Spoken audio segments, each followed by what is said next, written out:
जय श्री राम मेरे प्यारे भाई और मेरे प्यारे बहन। तो मैं बहुत बढ़िया हूँ और आशा करता हूँ कि आप लोग भी भाई अच्छे होंगे। तो हम यह बात कर रहे हैं आज की वीडियो में भाई, अपना दुख के घर ही बता रहे हैं। जब एंजाइटी में हम गए ना भाई, तो हम क्या क्या चीज़ें लेके कैरी करते थे, कहीं जाते थे आते थे या तो घर पे भी रहते थे, तो उस एकदम है ना सबसे ऊपर रखते थे। जैसे क्या होता था, कुछ भी हम खा लिए तो गैस बन जाता था, क्योंकि हम 1.5 साल तक ले दवा खाए थे ना धून, ठीक है। तो गैस जैसे बनता, हम खाना खाने के समय में जितना दवा होता है वो तो खा ही लेते थे भाई, एंजाइटी फेंजाइटी जो भी डिस्ट्रैक्ट था। और गैस की भी दवा खाते थे खाली पेट, ठीक है। और क्या करते थे भाई, फक्की जो है ना, मतलब गैस बनने के होता है, फक्की होता है जो आयुर्वेदिक बना होता है, उसको खा लेते थे। और उसके बाद ठीक है, पॉकेट में हमेशा 20 ले ले आते थे कि जब भी सर भारी हो तो यहाँ लभेर लेना है। आयोडेक्स रखते थे गर्दन पर लगाने के लिए, ठीक है। उसके बाद ठंडा तेल रखते थे कपार में लगाने के लिए। सब होता जैसे गैस बनता मटका सन पेट खुलता, हम शुरू करते तेल अभीस उस लगाना, आयोडेक्स गर्दन में लगाना, इस तरह चलता। इतना से भी ना होता था भाई आराम, लगता था कब बीपी हाई हो जाएगा या तो हार्ट अटैक आ जाएगा। तब क्या करते थे, जाते थे लाइटिंग करते थे, है ना, लाइटिंग करते थे डरते डरते, है ना, कि साला आज हार्ट अटैक ना आ जाए, ना तो लगवा तो नहीं पैरालिसिस। वहाँ से करके आते, फिर फीलिंग अच्छा नहीं होता, फीलिंग नॉट बेटर, मतलब फीलिंग बेटर नहीं होता, यार जाके नहाते थे, क्योंकि हमको लगता था कि नहाएंगे तो मन शांत हो जाएगा। तब जाके थोड़ा शांत हो गया तो ठीक है, अंदर सीधे जाके बीपी चेक। नहीं तो भाई ईसीजी करवाते थे। ऐसे चल रहा था डेली की डेली, सही है ना, शुरू में भाई।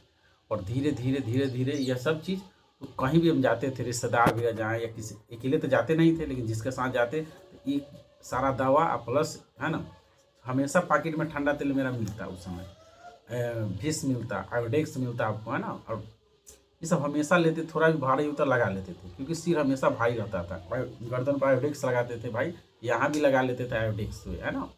तो इस तरह से हम जब एंजाइटी में था तो हम करते थे।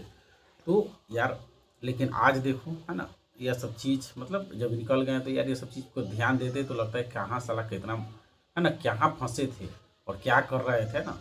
तो मेरा कहने का मतलब है कि अगर आप लोग भी एंजाइटी में, है ना, इस तरह से कर रहे, नहा रहे हो या तो विष लगा रहे हो, तो या ठंडा तेल कर रहे हो, या बार बार लाइटिंग कर रहे हो, है ना, गैस के दवाई या तो चूरन वूरन खा रहे हो, या तो हेमोपैथिक खा रहे हो, तो भाई अगर आप मेहनत करिएगा ना भाई, तो मेरा मानना 1 से 2 महीने में आप 100% निकल सकते हो मेरी तरफ। तो बस मेहनत करिए, ठीक है, क्योंकि एंजाइटी कोई रोग नहीं है, बस आपका एक गलत, है ना, पैटर्न, गलत बिलीव बना हुआ है, जिस पर बार बार आप, है ना, एक्शन करके इसको एक भावना के रूप में निगेटिव पैटर्न बना दिए हो, है ना। और क्या होता है, इसको आप जब इसको समझिएगा, इस पर काम करिएगा भाई, तो मेरी तरह आप भी 100% निकल सकते हैं। तो भाई एंजाइटी में हमको तो पता है सब चीज़ प्रॉब्लम था ही, नींद भी नहीं आता था, लेकिन खाना वाना खा के माई कहीं चला जाता था भाई, तो हम खोजने लगते थे, अकेले डरे नहीं जाते थे, क्योंकि वही जाके डॉक्टर उक्टर के बुलाती थी। तो थोड़ा भी कुछ होता है सर भारी, तो पत्नी के सबके कहने लगे, देख ना सर भारी हो गलो, गैस फिर बनल है, फिर मन घबराइत है, मतलब उदास हो जाते थे, घर के आदमी परेशान रहता था, है ना। क्योंकि भाई डॉक्टर भी परेशान था हमसे, क्योंकि वो बार बार वहाँ पहुँच जाते थे जाँच करवाने के लिए, तो यह सब हमको करना पड़ता था। लेकिन आज भाई, है ना, हम जिसको जिसको काउंसलिंग किए हैं, लेकिन हमको एक चीज़ नहीं आ रहा है ना, उसका वीडियो अपलोड नहीं करने आ रहा है, उसका कॉल रिकॉर्डिंग है लेकिन हम अपलोड नहीं कर पा रहे हैं, क्योंकि उसको हमको आता ही नहीं उतना यूट्यूब पे, है ना, नॉलेज नहीं। तो वो सब आज, है ना, पूरी तरह से निकल चुका है, जिस तरह से हम निकले अब आज काम भी कर रहा है वो लोग। तो मेरा कहने का मतलब यही है भाई, अगर आप सचमुच में निकलना चाहते हैं तो इस पर काम करना पड़ेगा, है ना।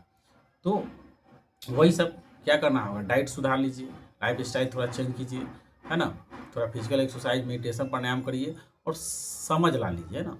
यार 100% है ना, इससे निकल सकते हो। तो हम इतना परेशान थे भाई कि कोई कोई बात हमको याद भी नहीं आ रहा है ना। तो मेरा कहने का मतलब यही भाई है कि जब उस एंजाइटी को, है ना, एंजाइटी के हम और कुछ अपना दुख भरी बातें बता रहे हैं कि यार एंजाइटी में सर भारी रहता था, नींद तो आता नहीं था, तो हम बेटा फिल्म को लास्ट वाला सीन देखते थे ना, जो दवाना किया देता है अनिल कपूर के, और उसको देख के रोने के प्रयास, उससे नहीं आंसू बहता था। यार भीष क्या बोलते हैं वो, ठंडा तेल भी लगा लेते थे आँख में किससे रोएं। और इतना दुखद स्थिति 2 दिन कटता था भाई, इतना डिमोटिवेशन, इतना खराब से कट रहा था कि यार बताना भी मेरे लिए बहुत मुश्किल है। तो उस समय यही कहते थे यार, यह सब चीज़ कोई दुश्मन को भी ना दे भाई भगवान, या बीमारी किसी को ना दे, हम बीमारी मान के चलते थे भाई। तो इस तरह से इतना बुरा हाल था ना भाई कि बताना भी मुश्किल है। लेकिन आज भाई मेहनत किए हैं तो माता रानी की कृपा, बजरंगबली का आशीर्वाद है कि इस चीज़ से पूरी तरह से निकल गए हैं। तो आप भी मेहनत करके पूरी तरह से निकल सकते हो, ठीक है। तो इसीलिए आप मेरे चैनल से जुड़े रहें, मेरे चैनल को लाइक सब्सक्राइब कर ले, और अपना सुझाव है ना, अपना जो भी सिम्टम है कमेंट के माध्यम से कह सकते हैं, जिसके आधार पर हम वीडियो आपके लिए बना देंगे। अपना ध्यान रखिए। जय हिंद, जय भारत।